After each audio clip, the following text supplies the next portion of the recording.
Hello there, it's Sundip, and in this video I'm going to show you a dubious line that has been seen over 2.5 million times in the Lichess database.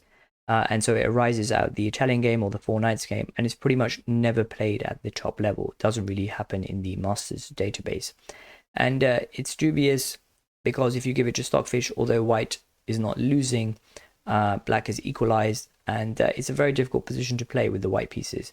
And it's reflected in the stats. When black knows what it's doing, black is winning a lot of gains in many of the lines.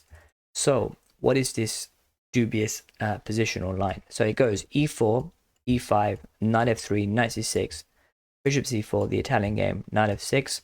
And you can see here in the Masters database, the main line is d3. There's a bit of knight g5 going on, but pretty much no one plays this move, knight c3. However, if you go into the Lichess database, knight c3 is the third most popular continuation. And after transpositions, you can see here on the bottom right of your screen that this position has been reached some 2.5 million times in the Lichess database. And it's not a good setup for white. Because black has this strong follow-up knight takes e4, removing the central pawn. And you'll see that's critical in many of the lines. And you might say, well, you just hung a knight. You haven't, because after knight takes e4, d5, if you want to save the bishop pair, the material is forked, so bishop d3, d takes e4, b takes e4, bishop d6. You've reached this equal material game where if you turn on the engine, it's equal, maybe slightly favoring black.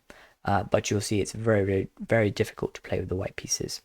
So after you go back to knight takes e4, which is the critical move, you can see some 500,000 players found this move. And although it results in an equal material game, white's win rate is terrible. White is winning only 38% of games. Black is winning some 57% of games. And we're going to investigate why. So before we go over knight takes e4 and the main stuff, it's worth touching upon this bishop takes f7 idea, which some people do. And this is known as the Noah Gambit. And the idea is that after bishop takes f7, king takes f7, knight takes e4, material is equal, but the black king is not safe. And I think this was played in a pre-engine era, but it's completely dubious. In fact, black is completely winning. With accurate play, there's really no threat to the black king. And in fact, it's white that's going to get into a lot of trouble. And so the way to continue is d5. And so now you're amassing a big center.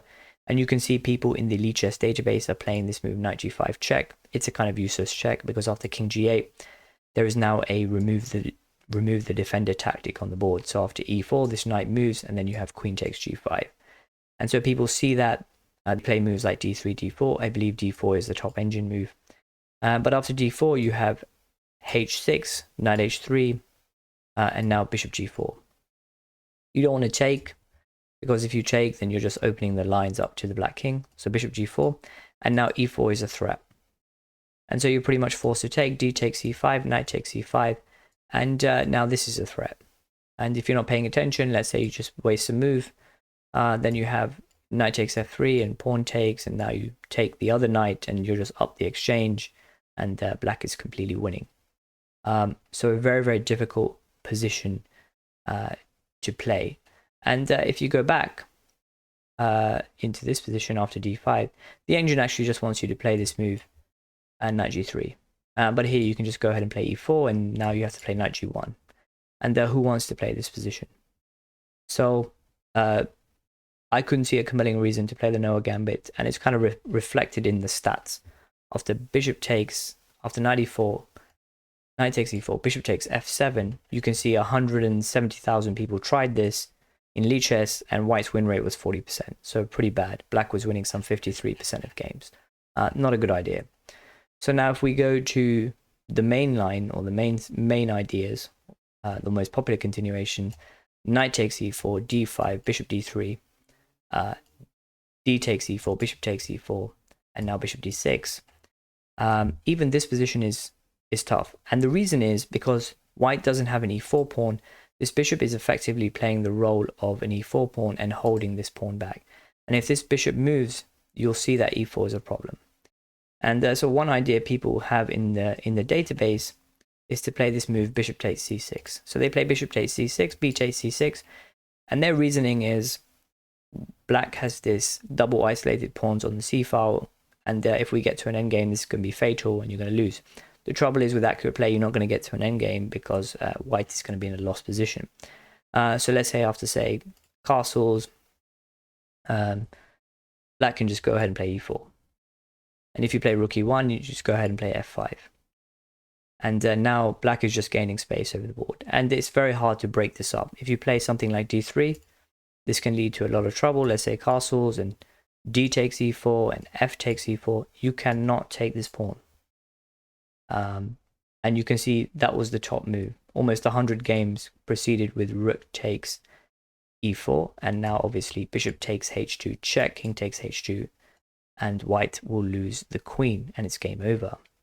So it's very tough to play this bishop takes c6 line. Now you might say after bishop takes c6, b takes c6, I'll play d3 and stop e4 from ever being played. The trouble here is that after, say, castles and castles, black has this follow-up bishop g4. And now how are you going to remove this pin? Because white doesn't have a light square bishop, you gave it up. So you can't go to e2. And the d3 square is being occupied by a pawn, so the queen can't go to d3 and protect the knight like this. So you have to play this move h3, but you don't need to take. Bishop h5, g4, bishop g6. Okay, good luck playing this position with the white pieces. Black has the bishop pair, and white's king safety is being removed. So yeah, difficult position to play. So it doesn't seem like you're getting much compensation for playing this move, bishop takes c6, and the engine doesn't really like it. Another thing people do is they castle, and even this leads to trouble, because say after castles and rook e1, putting some pressure here on the center on this e5 pawn, you have this follow-up bishop g4. And here is where things get really tricky and interesting, because I believe the top engine move is something like c3, which you want to look into. But most people are going to try and remove this pin. They play this h3 move. And the key thing is to go back, bishop h5. And you can see when players play this move, bishop takes f3, white's win rate goes back up. And you shouldn't be exchanging material here. Bishop h5 and now g4. And a very, very strong continuation here is the move f5. And this is now very, very tough for white. Because if you take the bishop and I take, and black takes the white bishop, then obviously the white king is totally exposed, and black will be completely winning in this position.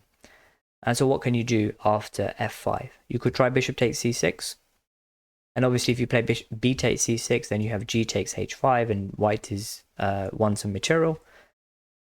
But after bishop takes c6, a very strong follow-up is f takes g4. And if white tries to be greedy, play bishop takes b7, you're going to get into a lot of trouble, because now you have g takes f3.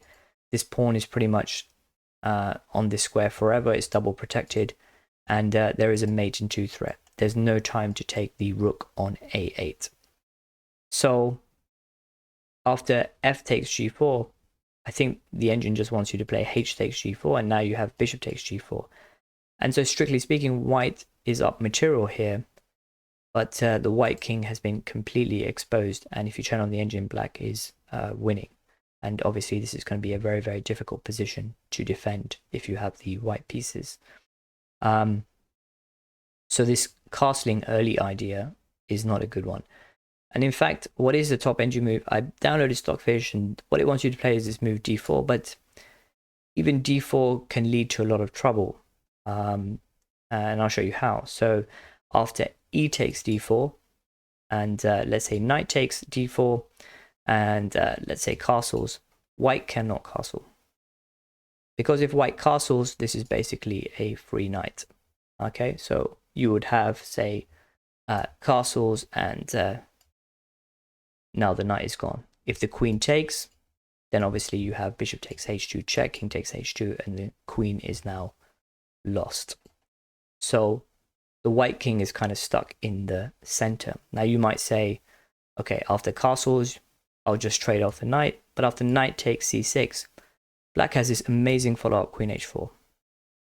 And this is now very, very dangerous for white, because this bishop is hanging, this knight is hanging, and if you try something like bishop f3, then rook e1 check, And you can see people in the database, they block this check with e3, but you just hung your bishop. Bishop takes, rook takes e3, and obviously that pawn is pinned. And I believe what the engine wants you to do is play some move like king f1. I believe bishop e2 is completely losing, something to look into.